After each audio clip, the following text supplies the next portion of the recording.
4.500 millones de años en gestación. Un territorio tan antiguo como la Tierra misma. Australia no es el hermoso mundo nuevo que se podría esperar.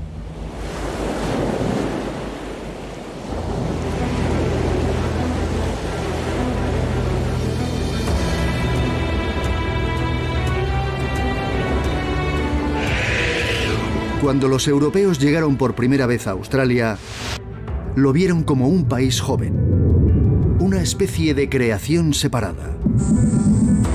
Pero nada más lejos de la verdad. El continente habitado más antiguo, más llano, más seco de la Tierra es un rompecabezas formado en épocas prehistóricas. Y las pistas que resuelven el misterio se encuentran esparcidas por toda la superficie quemada por el sol de Australia.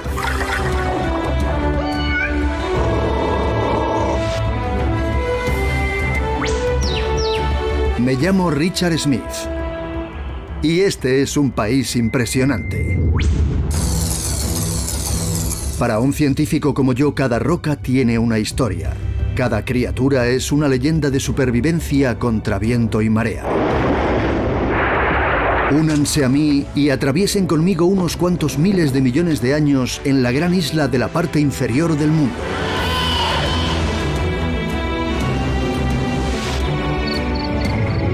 Es el lugar idóneo para obtener una visión de conjunto.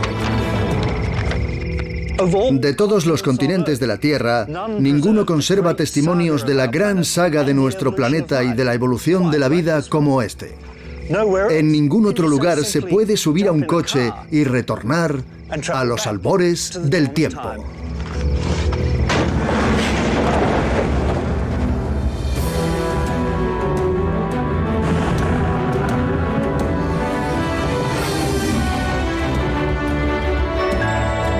Australia, guía para el viajero del tiempo.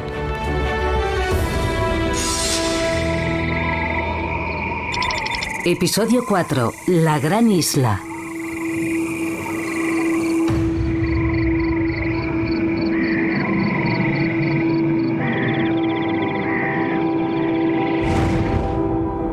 Hasta ahora, nuestros viajes por la carretera del tiempo de Australia nos han llevado a través de la formación de la Tierra, de los continentes, el origen de la vida, del mar a la Tierra. Su destino es el presente. Pero es ahora, mientras aceleramos hacia el mundo moderno, cuando la familiar superficie de Australia por fin se revela. Esta es la historia de cómo una isla-continente se quedó aislada del resto del mundo. Y cómo se adaptó la vida al cambio del paisaje.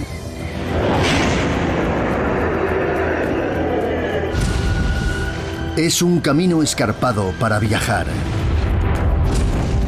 La era de los dinosaurios llegó a su fin hace 65 millones de años. La oscuridad se apoderó de todo el planeta y el curso de la evolución cambió para siempre. El Paleógeno, entre 65 y 23 millones de años.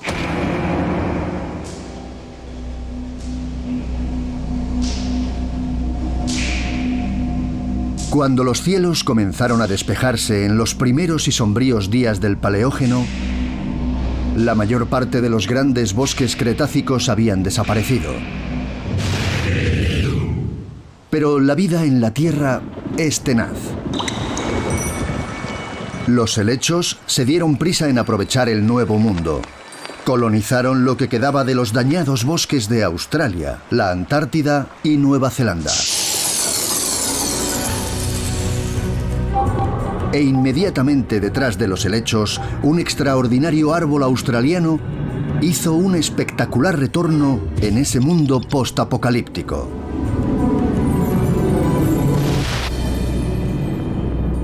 Esta es una semilla microscópica fosilizada que se ha encontrado entre las esporas de helechos, justo sobre el nivel de detritus del asteroide que marcó los últimos días de los dinosaurios. Como todos los grandes y valientes monstruos, este es un árbol difícil de exterminar. Es el pino de Huon. Cada rama que cae puede volver a brotar del suelo.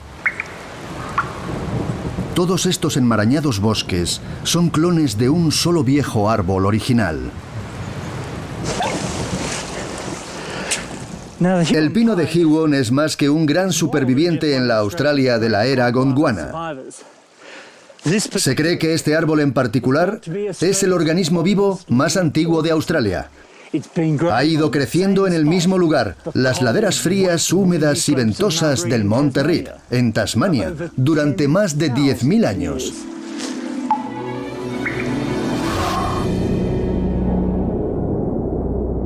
Pero aunque la vida iba volviendo, el supercontinente Gondwana estaba al borde de la muerte. Y las consecuencias para Australia serían dramáticas.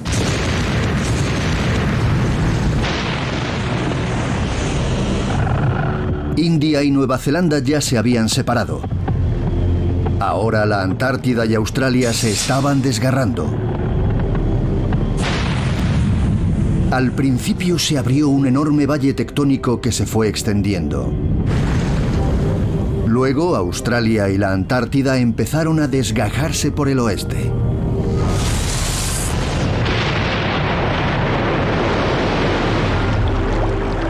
El goteo se convirtió en una inundación mientras surgía un nuevo océano al sur, en la grieta entre las dos tierras que se desgajaban.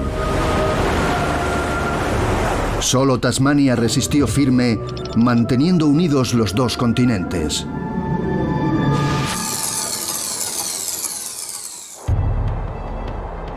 En la actualidad, la niña bonita de Australia lleva sus marcas con orgullo.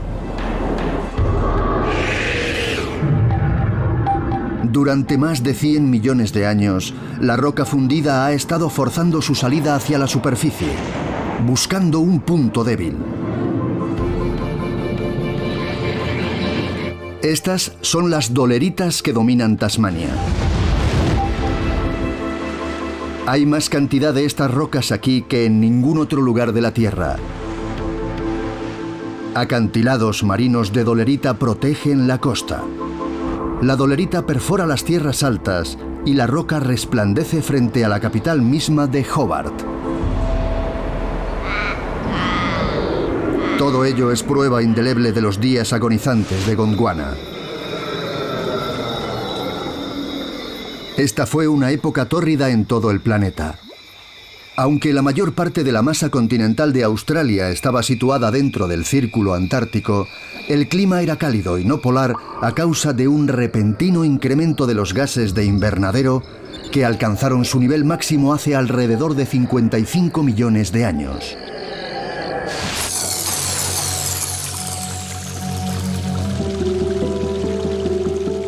En este mundo lleno de vapor, las coníferas que habían dominado los bosques de los dinosaurios ahora estaban siendo reemplazadas por árboles tropicales de hojas anchas y floración. Algunos continúan viviendo aquí, en los bosques de Tasmania. Estas hojas pertenecen a un árbol característico de Gondwana, la haya del sur, Notophagus. Todavía se pueden encontrar Notophagus en el continente australiano, en Sudamérica e incluso en la Antártida como fósiles. Son un recordatorio de los tiempos en los que Tasmania estaba manteniendo unida la última fraternidad de Gondwana. Por aquel entonces, podrían haber caminado a través de Australia vía Tasmania y la Antártida hasta Sudamérica, sin abandonar en ningún momento el verde cobijo del gran bosque de Gondwana.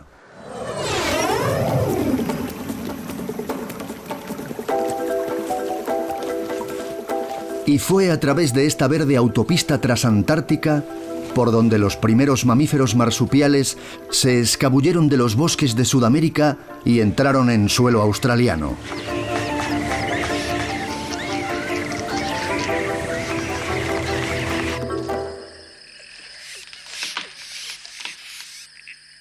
Los marsupiales, mamíferos con una bolsa para transportar a sus pequeños, ahora dominan Australia. Pero los marsupiales no fueron ni los primeros ni los únicos mamíferos en el país. Se encontraron mezclándose con los monotremas, curiosos y enigmáticos mamíferos como el ornitorrinco que todavía pone huevos. Un legado de sus remotos ancestros reptiles. Solo 2 tipos de monotremas viven en la actualidad en nuestro planeta. Y los 2 son un poco peculiares. Este pequeño, por supuesto, es un australiano muy famoso. El Echidna otaquiglósido fue uno de los verdaderos supervivientes de la temprana era de los mamíferos. Y esto lo sabemos porque pone huevos como el ornitorrinco. Creo que está haciendo un túnel hasta China.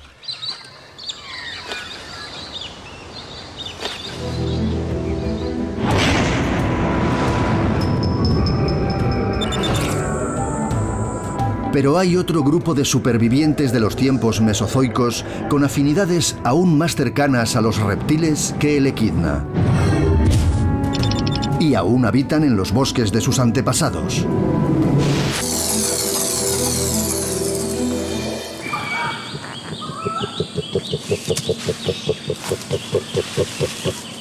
Un tipo de dinosaurio con plumas sobrevivió a la gran extinción. Hoy en día los llamamos aves. Estoy frente al Casuarius, incapaz de volar. La cercana conexión familiar es difícil pasarla por alto.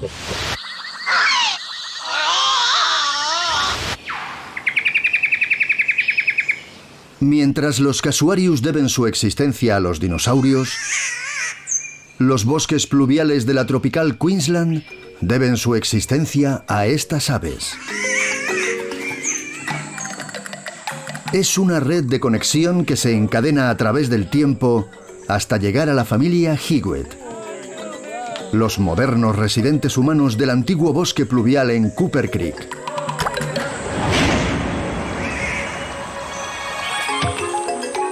El Casuarius ha evolucionado para convertirse en un distribuidor moderno de frutos y semillas por el bosque.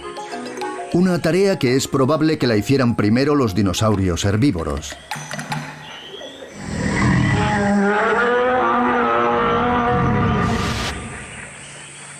Esta es la cerbera floribunda. El Casuarius es el único animal lo bastante grande como para tragarse este fruto. Y al hacerlo, aumenta su índice de germinación desde un 7% hasta un máximo del 92%.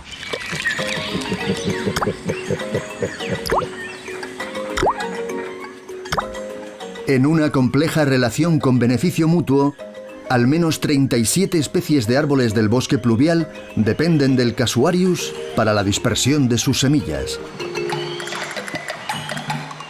Es un trabajo pesado, pero alguien tiene que hacerlo.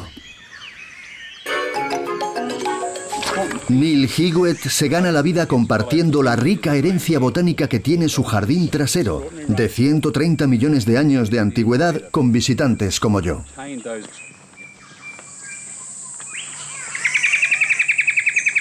Aquí está la mayor diversidad de familias primitivas de plantas con flores. No ocurre en ningún otro lugar del planeta. Estas selvas son antiquísimas.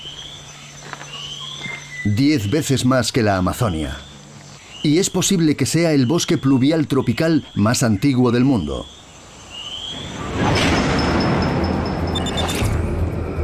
En la actualidad cubren menos del 1% de la superficie de Australia.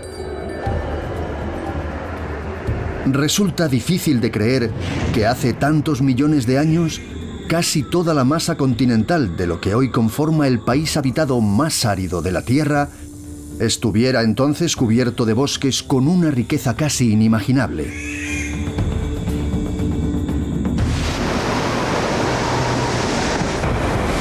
Todo eso cambió en el momento en que Tasmania, por fin, dejó irse a la Antártida. Y con el cordón umbilical partido en dos, en algún momento de hace entre 30 y 40 millones de años, Australia se liberó del resto del mundo.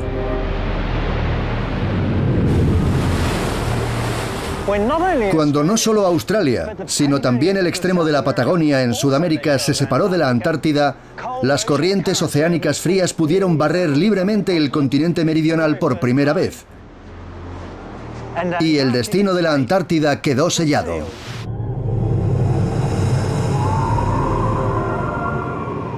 Rodeado de corrientes heladas, la Antártida y todo lo que había en ella comenzó a congelarse. Australia, cargada hasta los topes de refugiados de Gondwana, puso rumbo a los trópicos. Una balsa de vida a la deriva en un mar de cambio.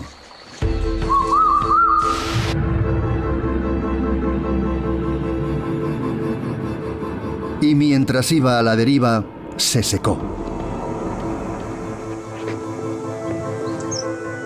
Fue algo más que un paso hacia climas más cálidos. La congelación de la Antártida se llevó gran parte del agua dulce disponible del planeta. Esto fue el detonante para uno de los grandes experimentos biológicos de la Tierra. Aislada y sola, las plantas y los animales de Australia comenzaron a asumir la identidad singular de ser las antípodas del norte. Un registro extraordinario de este momento definitivo se ha encontrado en Rivers Lake, al norte de Queensland.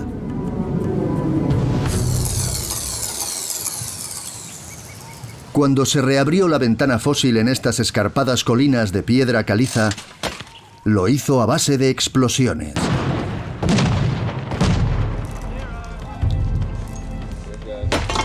Para los cazadores de animales prehistóricos como Mike Archer, Rivers Lake es una de las mejores reservas del continente, quizá del planeta. No sabíamos nada de los mamíferos australianos durante el periodo en el que Australia se separó de la Antártida hace 35 millones de años, hasta que, de pronto, la ventana se abre y hay miles de seres fascinantes que contemplar. Documentan los últimos 26 millones de años de Australia con un detalle exquisito. Tras recuperar todas las rocas ricas en fósiles y liberar los dientes y las mandíbulas con baños de ácido, los ancestrales animales de Rivers Lake nos van contando su propia historia de la Australia del Neógeno. El Neógeno, entre 23 y 2,6 millones de años. Fue en el Neógeno cuando Australia comenzó a mostrar su verdadera naturaleza. Rivers Lake inicia su historia como un bosque rico, con temperaturas frescas, permanentemente húmedo, sin estaciones. Empezamos a considerarlo como una especie de cuna verde. Estuvieron los primeros possum de cola de cepillo. También los primeros falangeros de cola anillada. Aquí estuvieron los primeros koalas. Todos los animales típicos de Australia tuvieron sus raíces en estos ancestrales bosques pluviales.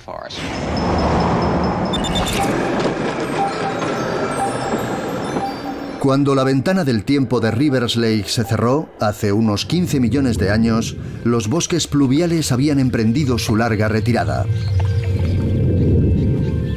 Mientras el borde del continente se acerca al Ecuador, las flores de muchos tipos nuevos de plantas empezaron a inundar toda aquella tierra.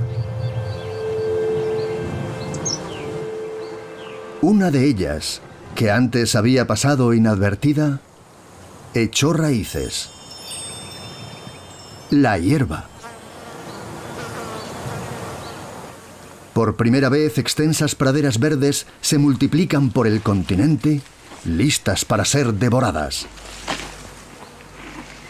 Si pensamos en Australia, pensamos en un animal herbívoro por encima de todos los demás.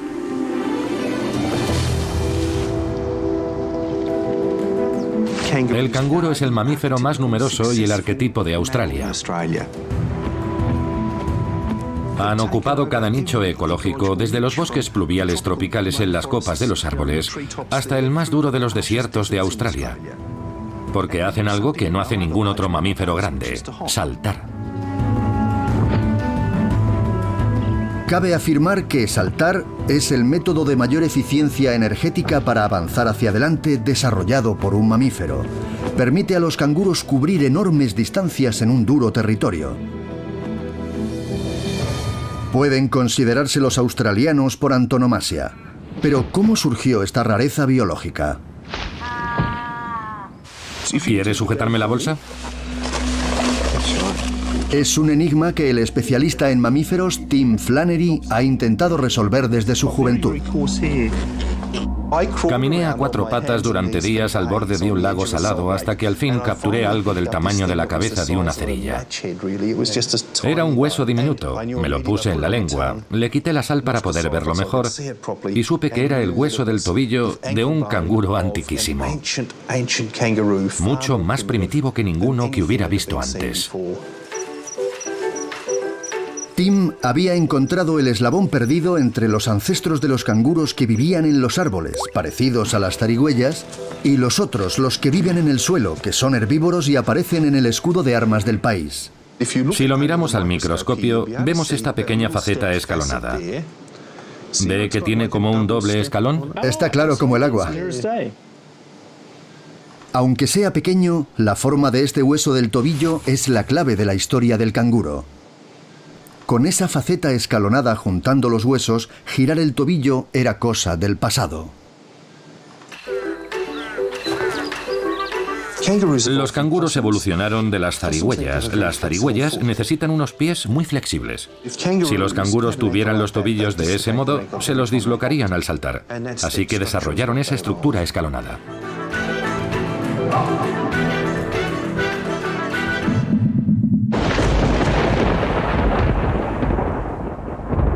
Toda esta transformación tuvo lugar durante la Cuna Verde de Australia.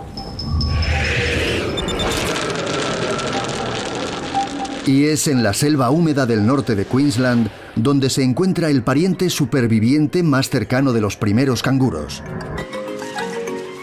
Aquí está. La rata canguro almizclera. Hola. Es el miembro más primitivo del clan de los canguros actuales. Es otro fósil viviente. Lo primero que llama la atención de esta pequeña es la manera en la que se mueve.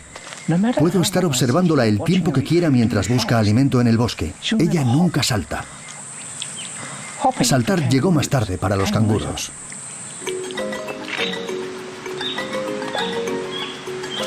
Bajaron de los árboles y con una tecnología mejorada del hueso del tobillo, los primeros canguros estaban preparados para dar el gigantesco salto evolutivo.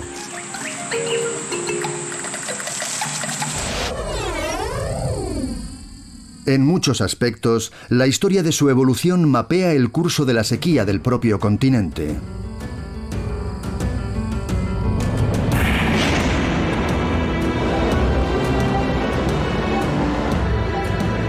No solo emergieron animales nuevos de esta cuna verde, las plantas también estaban cambiando.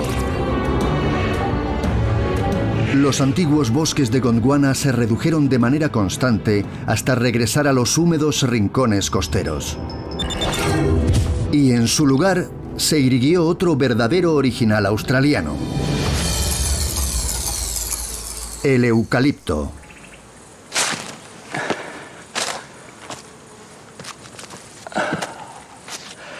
Este es un árbol al que vale la pena abrazar. Les presento a Centurión, el eucalipto más alto de Australia y la planta que florece más alta del mundo.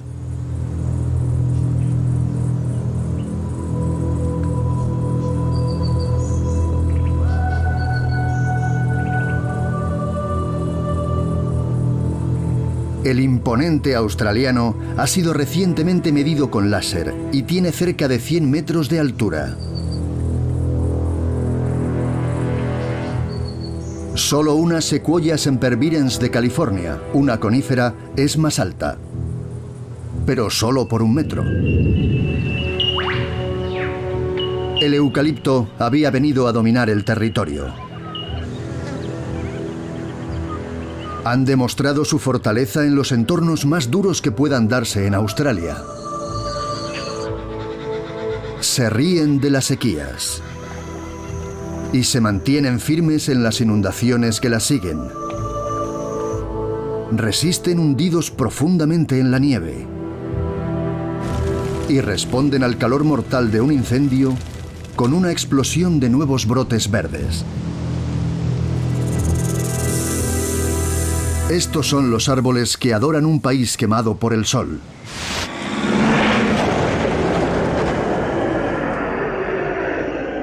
Por suerte para ellos. Hace unos 5 millones de años, el desierto comenzó por fin a reclamar Australia Central. Los últimos vestigios de una flora selvática, ahora rodeados por un mar de arena y spinifex, encontraron refugio en las profundidades de las húmedas gargantas naturales. Había llegado la Australia árida. El Cuaternario, de 2,6 millones de años a la actualidad. Y también el Cuaternario.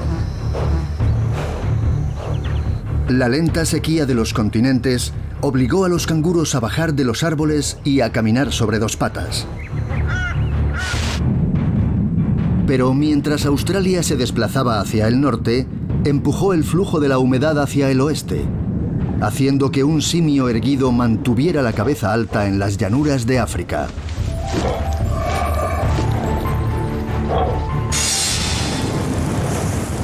Y aún se esperaban más cambios. Se avecinaba la Edad de Hielo.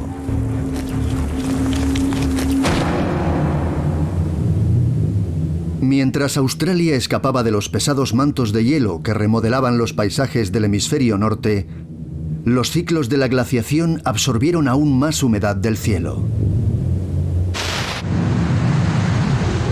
Los niveles del mar descendieron de forma dramática, dejando expuesta tierra firme desde Nueva Guinea a Tasmania.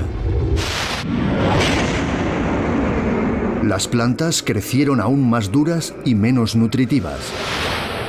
Fue un cambio climático radical que empujó a los animales en una única dirección. Gracias a ese rápido descenso, podemos contemplar las cuevas de Naracoorte, en el sur de Australia.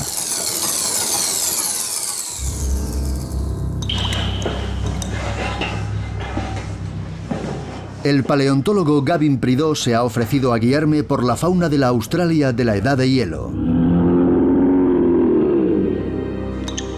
La tierra bajo la ciudad de Naracoorte está llena de cavernas, en las que los animales caían y morían. La cámara de los fósiles está por aquí. Mientras los agujeros de la superficie se abrían y se cerraban con el paso del tiempo, instantáneas de una tierra cambiante quedaron preservadas en la subterránea oscuridad. En 1969, un equipo de espeleólogos llegó más allá de las entrañas de la Tierra de lo que podríamos considerar sensato. Este es el famoso estrecho. ¿Vamos a pasar por ahí? Sí, así es. Me toma el pelo. No. Con el casco de lado por la parte más estrecha y luego use los pies para empujarse hacia adelante. Algunas personas hacen esto para divertirse. Es muy estrecho. Es probable que se diviertan si les gusta ser la carne humana en un sándwich de montañas.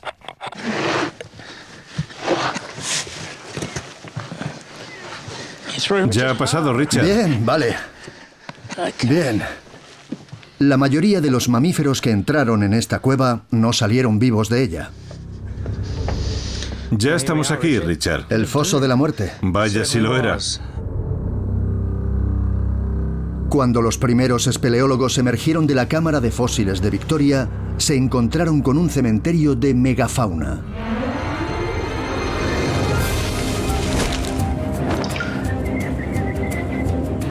Megafauna significa animales gigantescos.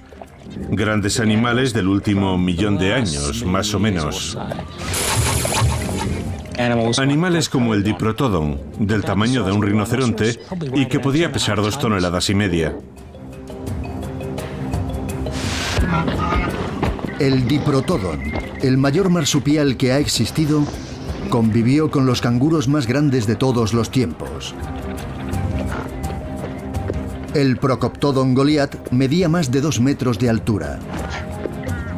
Consecuencia del hecho de que los animales más grandes tienen un índice metabólico mucho más bajo, lo que significa que pueden sobrevivir con una vegetación mucho más dura y menos nutritiva. Se extendieron por toda Australia mientras el territorio se secaba. Y por supuesto, los devoradores de carne se hicieron más grandes. Este es el cráneo de un tilacoleo, un marsupial australiano supercarnívoro. Era sigiloso, veloz y con la fuerza de un mordisco sin igual en los mamíferos. El tilacoleo fue el máximo depredador en la Australia de la Edad de Hielo, pero no por mucho tiempo. Un mamífero placentario aterrizó en algún lugar de la costa norte. No vino volando como los murciélagos, ni nadando como las ratas. Este mamífero debió de llegar en barca.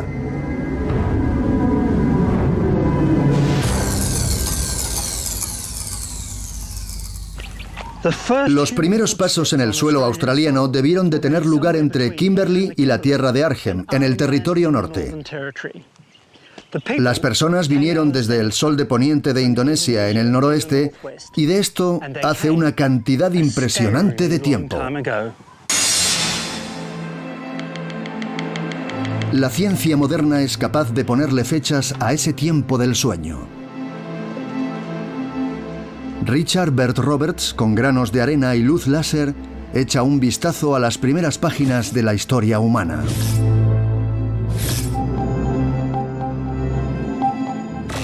Utilizamos las mejores técnicas y creemos que el ser humano llegó a Australia hace 50 o 60.000 años. Las primeras ocupaciones tuvieron lugar en el norte del país, quizá a través de Kakadu, de Kimberley.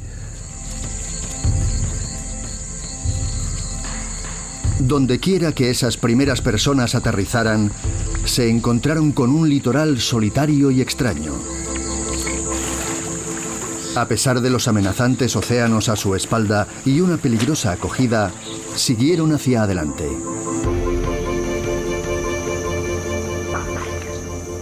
Pero al atravesar los manglares, se encontrarían con un mundo como no habrían imaginado jamás. Verían tortugas gigantes con cuernos como las vacas. Gigantescas aves no voladoras tipo gansos llamadas geniornis. Enormes wombats, canguros enormes, equidnas y koalas gigantes. 60 especies de canguros de cara corta. Goannas gigantes 5 veces mayor que el dragón de Komodo.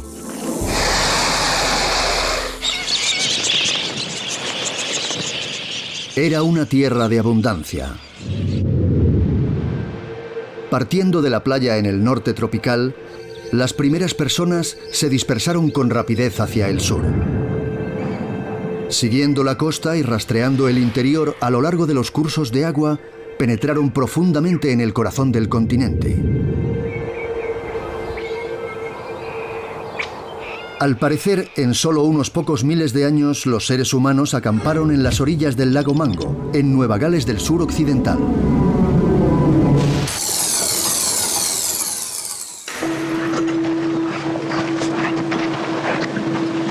En 1969 se encontraron erosionados, a la orilla de un lago seco, fragmentos de un esqueleto cremado. A este le siguió de cerca un segundo descubrimiento de unos 40.000 años de antigüedad. Estos son los restos humanos más antiguos encontrados hasta la fecha en el continente y algunos de los entierros rituales más antiguos del mundo. ¿En qué punto está? Este es el hueso 5. La arcilla de la orilla del lago prehistórico al desmoronarse va liberando secretos. Cenas de animales asados al fuego entre las dunas. Fragmentos de herramientas de piedra. Reliquias que a la arqueóloga Nicola Stern le hablan de tiempos distantes. de cambios climáticos y de un paisaje olvidado. Me interesa sobre todo la basura que dejan detrás las personas en la vida diaria. Es un registro que abarca toda la historia de los asentamientos humanos en el continente, de la que sabemos muy poco. Las pistas encontradas en los fuegos para cocinar dan idea de los repletos de agua y peces que estaban estos lagos. Flanqueado por árboles y animales, el lago Mango era muy diferente al de hoy.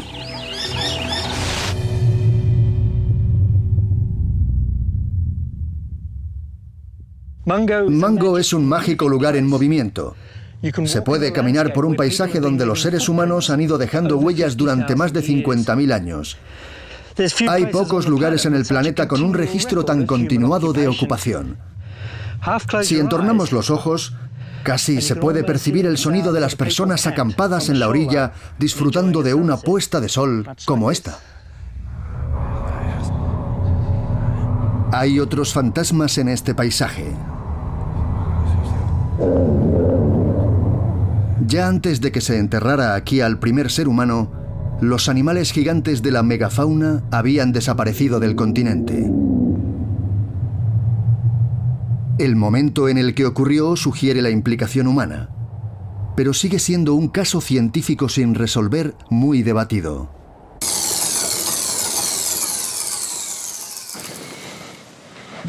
Algunos sospechan que el clima cambiante de la edad de hielo acabó con ellos. Pero los registros guardados en el lecho de huesos de Naracoorte indican otra cosa. Las diferentes especies de mamíferos sufrieron muchos altibajos como respuesta a esos ciclos glaciales e interglaciales. Pero ninguno se extinguió hasta más o menos el momento en el que llegaron los seres humanos. Fuese lo que mató a estos animales gigantes, el estado en el que quedó convertida la Tierra tras la última glaciación puso muy difícil la vida para los seres humanos que habían sobrevivido. En su apogeo, hace alrededor de 20.000 años, la Tierra de la Abundancia falló. Las personas de Mango retrocedieron hacia la seguridad de los lagos, dejando su huella al borde de una llanura seca. Pero estos primeros australianos dejaron detrás algo más que huellas.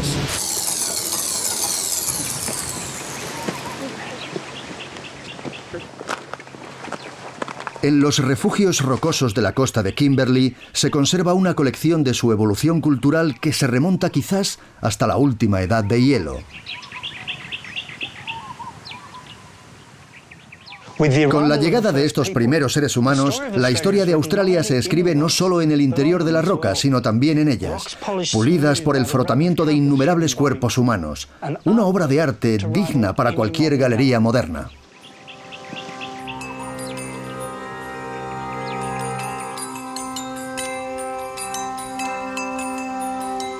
Es la galería de arte que nunca cerró, cuidada todavía por los descendientes vivos del artista. Este es el caso de Greg Kinnack, el hombre de Warrnambool. Hola, bienvenido al territorio de Warrnambool. Encantado de conocerle. Me alegro mucho de estar aquí. Esto es impresionante. Una arqueóloga, Jean Ross, y su equipo están dispuestos a documentar y fechar por completo esta colección de obras de arte. Esta es la historia de Australia. Hablamos de las primeras personas que vivieron aquí cómodamente durante miles y miles de años. Y nos interesa mucho saber cómo consiguieron hacerlo. Aquí hay pistas registradas sobre el modo en que se adaptaron las personas al clima. Hay al menos 3 estilos claramente diferenciados en esta exposición de las cuevas. El más antiguo es a base de figuras delgadas y alargadas. Parecen estar flotando, apoyados sobre los dedos de los pies como bailarinas de ballet. Pero lo que más me fascina es la gran variedad de peinados y tocados. Este llamativo estilo luego fue reemplazado por figuras más formales.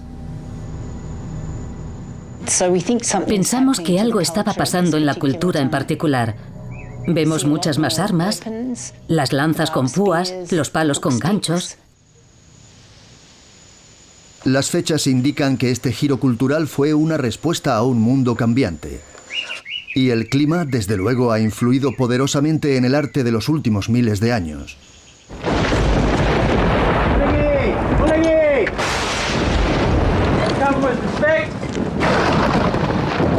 Las figuras Wandjina. Estas imágenes del espíritu del creador, Korlingi. Un fuerte vínculo cultural con el moderno monzón. Cada periodo húmedo trayendo nueva vida a la tierra. Cuando llegué a este yacimiento por primera vez, me quedé sin aliento. Creo que tiene el potencial de responder a muchas preguntas de gran importancia, no solo para los australianos, sino para todo el mundo.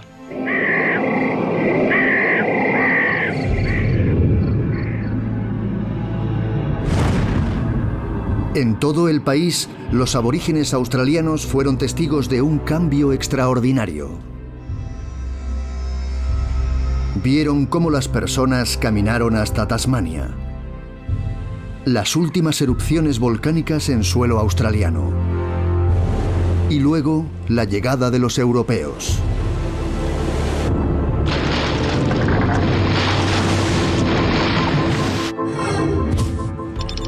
Isla Lagarto, la gran barrera de coral.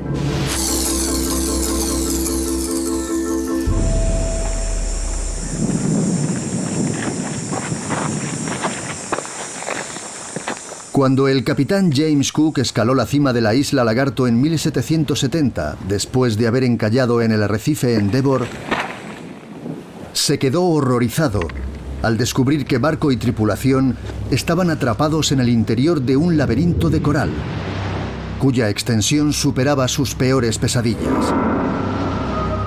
Un laberinto de más de 3.000 arrecifes e islas extendiéndose a lo largo de más de 2.000 kilómetros por la costa.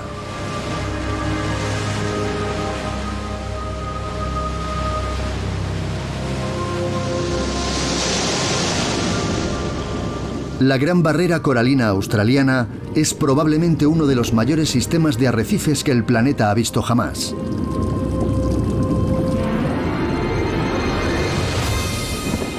Pero Cook subió hasta aquí tratando de salvarse, no para ver el paisaje. Estaba buscando una salida. Es sorprendente saber que si Cook hubiera llegado aquí unos 10.000 años antes, no habría visto ningún arrecife.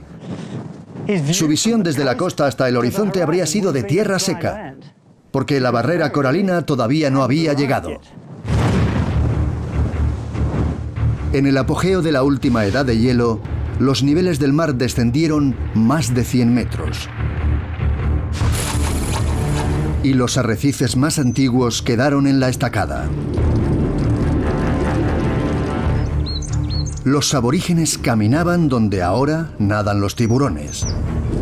Cazaban canguros en colinas que ahora habitan los peces.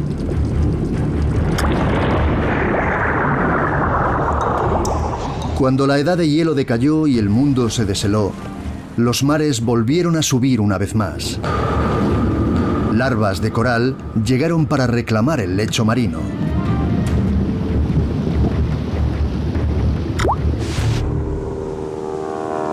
En la actualidad, la Gran Barrera Coralina es tan grande que puede verse desde el espacio. Es una sorprendente nueva llegada al escenario australiano.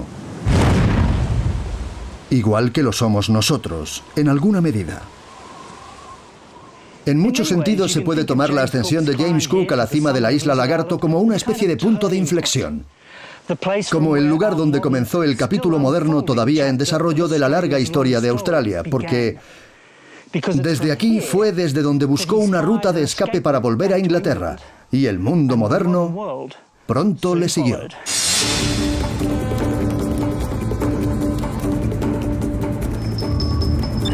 El Antropoceno, ¿desde ahora hasta cuándo? Fue como una colisión de continentes. el repentino final de un largo aislamiento. En un pestañeo geológico, los seres humanos habíamos alterado el continente para siempre. Hemos talado y cultivado la tierra, perdiendo bosques prehistóricos y suelos antiguos en el proceso. Y a esta situación hemos arrastrado con nosotros a animales, plantas y también plagas y enfermedades. Y casi todo lo que vivió aquí ha desaparecido. Esto de aquí, Richard, es el armario de la catástrofe. Míralos. Está lleno de especies de mamíferos que ya no existen. Lo que tenemos aquí es un canguro rata del desierto, visto por última vez en 1931 en Australia Central. Preciosa piel. Mire qué preciosidad de banda negra bajo el pelo. Y estos son canguros de cara corta, vistos por última vez en 1875. Este es un bandicoot, visto por última vez en 1906 en Australia Central. Y estas son las últimas imágenes filmadas del ahora extinto tilacino, el depredador marsupial más grande que llegó a los tiempos modernos. Persiguieron a este animal porque al parecer mataba ovejas. Sabemos que más o menos el 80% de las ovejas que morían eran robadas por convictos. No las mataba este animal. Muchos de los marsupiales de Australia siguen estando en riesgo de extinción. Esta extinción es la misma que hace 50.000 años con la megafauna gigante. Es el tipo de escala que vemos en las grandes extinciones prehistóricas. Es la devastación de un continente. Tan claro como el polvo cósmico de estrellas que marcó los últimos días de los dinosaurios, nuestra indeleble impronta radiactiva está ahora grabándose en las rocas. La marca de la era del hombre.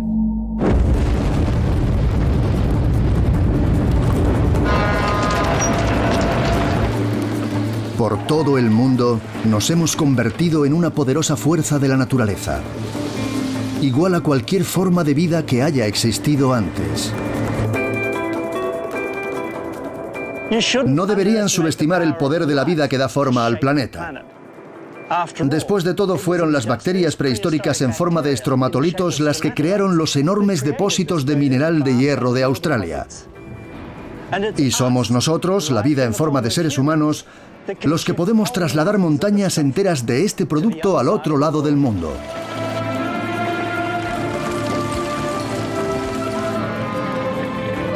Cada año, los seres humanos desplazan más rocas sólidas que los flujos de ríos y glaciares transportan hasta el mar.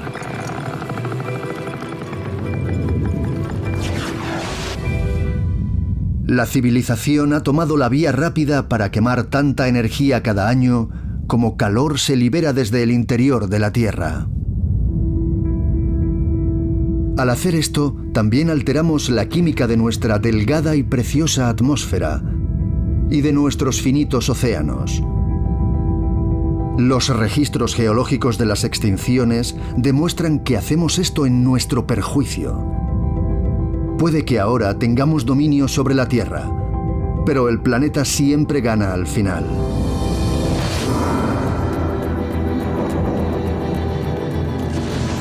Apenas nada de lo que vemos en el paisaje de la moderna Australia sobrevivirá a la prueba del tiempo geológico. Al final, todo esto desaparecerá. La gente, los edificios, es probable que el mismo lecho de rocas. Los legados de la actualidad permanecerán en las historias transmitidas por las rocas que se reciclan sin cesar. Y en los genes de los organismos vivos que siguen fluyendo por la carretera del tiempo.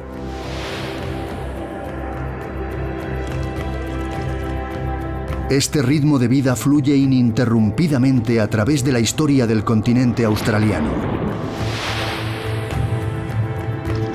Las primeras formas de vida bordearon la orilla del mar. Luego salieron a tierra. Ahora, 4.500 millones de años por la carretera del tiempo, nosotros también nos hemos subido a bordo. Puede que no sepamos qué nos depara el destino, pero gracias a unas medidas de GPS muy precisas, sí sabemos a dónde va el continente. Cada año, Australia y todo lo que contiene se desplaza a una distancia como mi dedo en esta dirección, hacia el hemisferio norte.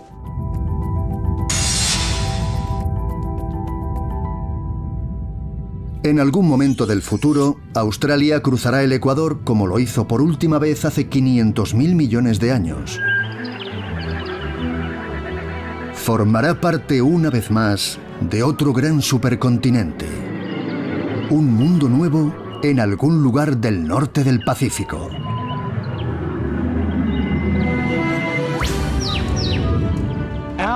Nuestro desafío en este instante geológico es dirigir una trayectoria que no nos trunque el futuro. Y con el nuestro, el de muchas plantas y animales que nos acompañan en el viaje. Esto es lo más extraordinario de la era en la que vivimos. Por primera vez en la historia, hay una especie en este increíble continente itinerante que tiene que tomar esa decisión.